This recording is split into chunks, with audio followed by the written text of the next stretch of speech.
Well, in the last 6 months, to tell the truth, the Amazon sales have grown about 2,000%. Wow. Yes.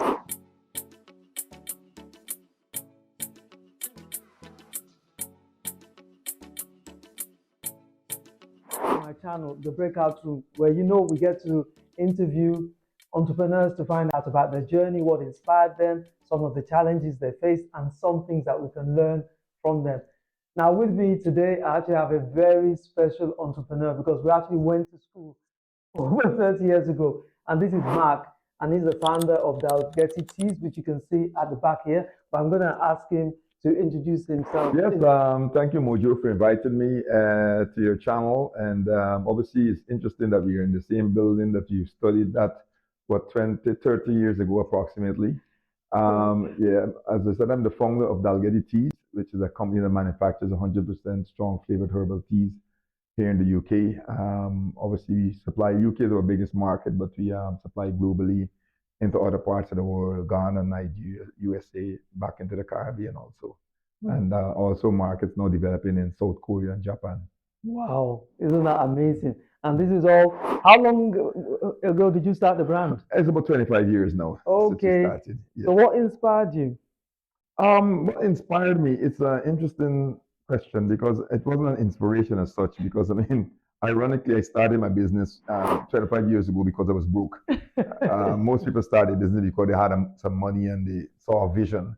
In my case, I was trying to relocate to Guyana, where I'd grown up, and ran broke in the process. Came back to London looking for opportunities of how I could live in Guyana but earn pounds.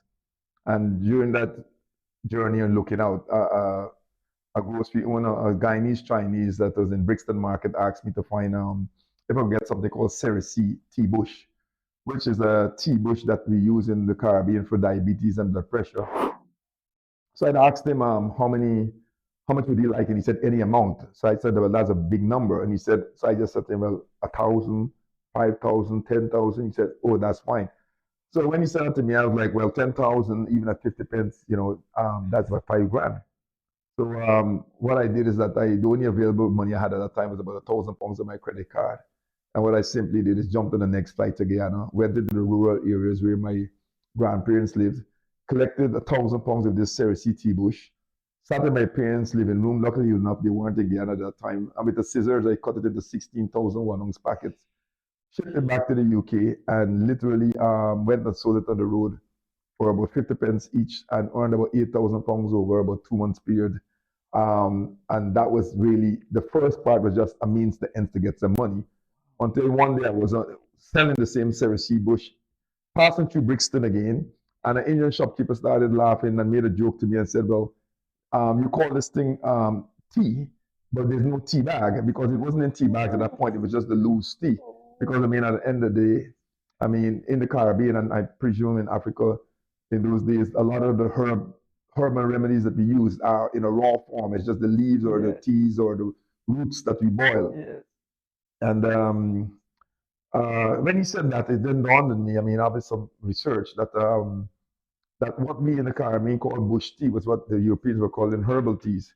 And at that time, most herbal teas in the UK market were made had a lot of artificial flavors. So I thought I'll introduce the market into 100% strong flavored herbal teas, and also Caribbean flavors, which were rich and also had health benefits associated with them. So that's where my engineering knowledge then kicked in. Then after this guy made a joke and said to me that I'm having this bush tea and calling it tea bags. So that was where the inspiration came from. Okay, that's great. Yeah, I like that. So you studied engineering? Yes, I did chemical engineering. So my passion was also to do with manufacturing systems and so forth. So then I thought, well, what a way to take an aged product that pretty much from the Caribbean and Africa and Asia that people were normally just drinking as a bush or a tea, put it into a proper tea bag, package it properly to sell it to a more advanced, especially also when people from the Africa or the Caribbean or India come here, nobody really has the time to be boiling bush and so forth. Everybody's on the move. It's always a much faster paced work. So if you could actually supply a product that makes it very convenient for them to use, and it's something that they know from back home, but it's also tasting like the way they have it back home, you're on the winner. Okay, great. So you've told us about how you turn it into tea bag. So come to the packaging and then selling? How did Mhm. you first get it into the market? What process did you have to go through? Um, well, I would call it, we call it the route. I mean, how the business was started in terms of selling to the market. First of all, just identify your targeted market. And I mean, I use a word or a phrase. I said, you use the route of least resistance or the lowest hanging fruit, Yeah. which is basically the product coming from West Indies, Africa, and India. And I said, so I targeted just that Community. consumer base. I Okay. didn't try to sell to the mainstream, wider white consumer market. I focused purely on that sector. Okay. 5 years ago, there was no Google. The closest to it was basically Lycos. So I went into the library. I looked at the the Newspaper. the consensus book, basically that showed how the population demographics in the UK were. I find out where all the high ethnic areas were, where all the migrant population lived. I also photocopied in the yellow pages all the sheets where all the supermarkets, grocery shops, health food shops were. And then also I photocopied all the pages that had all the bed and breakfasts and hotels. And I literally just put the product into my briefcase and started going from shop to shop. And I basically broke London into, like, I did a North Circle, literally every shop. And then I did M25. Then I started moving into the high ethnic areas like Luton, Birmingham, Leicester, Manchester, Sheffield, all the way into Manchester. Then I went west into Bristol and Bath. And normally what would happen is that as I captured retail markets there, I eventually started looking for wholesalers Okay. that were based in those areas that were buying in bulk Yes. from me. And then I took off about 15, 20% and give them a discount so they could continue selling whilst I wasn't there. And then after that, then we moved to another level where I found a big distribution company who had like 5 40-foot lorries moving around the UK. And then you take off another 20% and you offer them to buy in large amounts. Whereby the wholesaler might buy, say, one pallet, the distributor buy 10, right? And then he will then able to distribute into the grocery, into the wholesalers and also into retailers. And that's how the brand was built from an independent level. Wow. And then using that concept, then we moved into the big supermarkets. Yes, because I was going to ask you about that one. But I was just going to say for the viewers who are maybe the millennials, those young ones, this is how you started the business back in the day. Yes. Bootstrap, you have to actually go out there and walk the streets. Walk the streets. But nowadays you have Google and a lot of innovation that makes it so much easier. Yes. Analog mode we call it.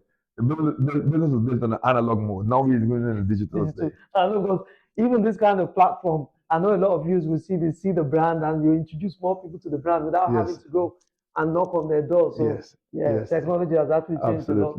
So you were alluding to the fact, and I wanted to find out how you were able to get into, because I think the first time I saw your brand was in Sainsbury's. Right.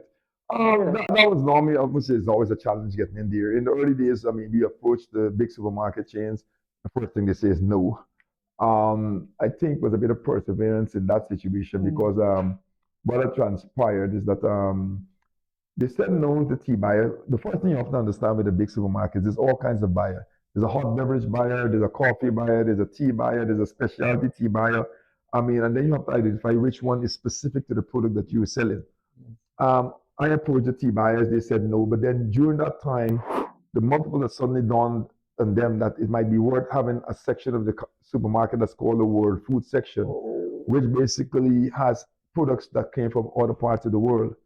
So then I was able to approach the world food buyer, who then said yes, he would take a try, because then I was able to convince him. I mean, it was still a long, hard story because I was pestering him for about 6 months or a year.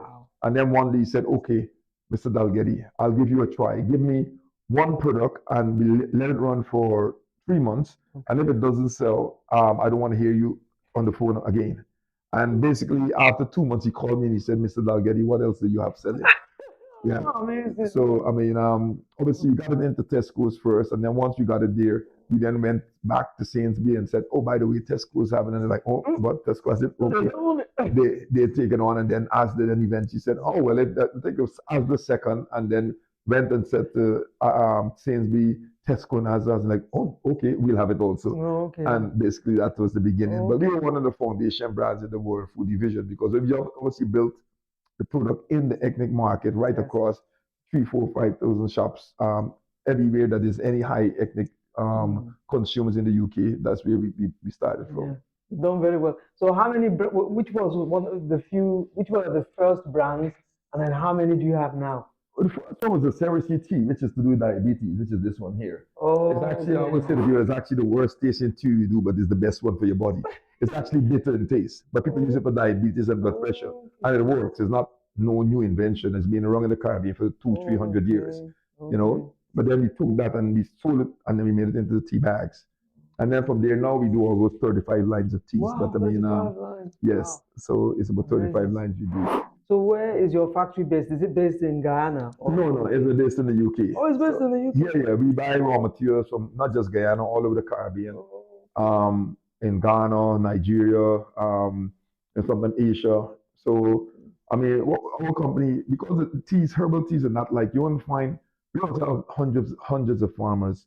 You don't find one farmer that has 200 acres. We have 200 farmers with 1 acre. Yeah, okay.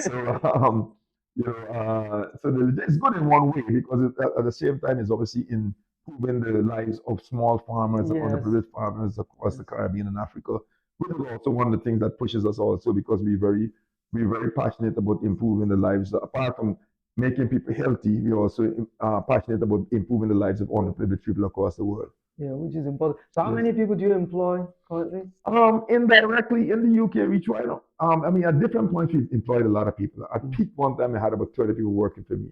Then we pivoted the business and cut back on production. We outsource some of our production. We have a factory here, and then we try our best to see how to outsource certain things Mm. apart from product development. So we do all in-house product development. Sourcing we do in-house. Mm. A lot of marketing we do about 50% out in-house, 50% out because the way the world is moving, it doesn't make sense in you trying to do everything. I mean, in the early days, I mean, I definitely think it. Me trying to manufacture 100% of the stuff curtail Oh, my thing growth. because I was only able to sell based on the amount of the capacity the machines Mm. had. Yeah. So then we realized that it didn't make sense doing that. So we stopped off on that and then started giving different companies that had spare capacity work to do. Okay. Yes, yes, Oh, in that okay. way That's that an interesting business model. Because yes, you would have yes, thought that if you do that, they yes. might take your idea of, Well, yeah, but we normally have licensing agreements and all these things. And okay, I mean, these days also, it's not just the product itself, it's normally the brand, the yes, story, people buy into what you're selling. I mean, yeah, we had numerous competitors that came in the market, copy our products, but they've failed because you don't build by just copying somebody unless no, you find a USP yes, within what the person is doing that the person is missing yes, that has allowed you to give that yes, opportunity to do something well. But if you just copy somebody wholesale, I know. what makes you so different from the other guy? And most people would start by trying to be just cheaper. And cheaper is not the only way of It's just not, trying to be mm, making your product or your brand sell. it's not sustainable. Yeah, it's not sustainable Mm. exactly. So you've had all of those kind of things. Okay, no, it's quite impressive. So you mentioned there about marketing. So obviously you started in the analog age, we're in the Yes, digital age now. yes. So how do you do, what kind of things do you do to, Well, no, I mean, to tell the truth, we only really began getting digitized within the last 2 years. I okay, mean, I've had to bring on people that are more in the digital world because, I mean, the thing about growing your business is that sometimes you would have used the mode to grow your business and you could get caught up in that zone, yes, right? And it's not easy to necessarily switch.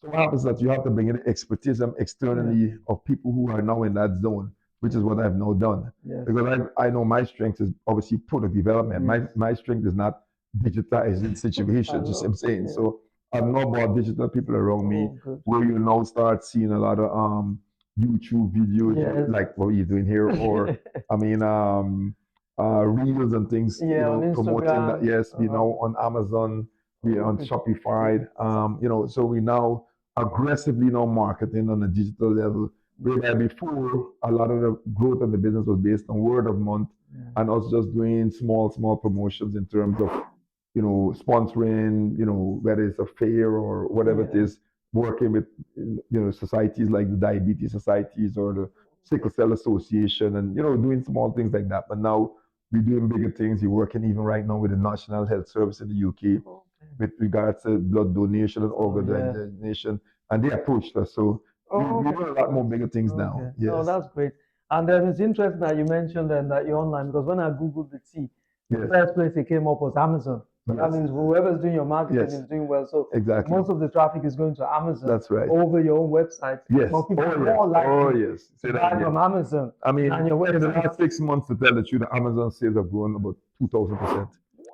Yes, that's Yeah, so it's working because when I yes, googled you, yes, I was the yes, yes, yes, yes. So also, yeah, thank you very much for that. And then I was talking to you lately, and I was impressed to hear that you've now gone to Nigeria because the first thing I noticed was your outfit, and I'm thinking, Oh, yes. so Mark has actually is expanding the brand into Nigeria. Yes, into Africa, with Nigerian is the number one target. I mean, I went to Nigeria, I mean, 9, 10 years ago, was fascinated with the country.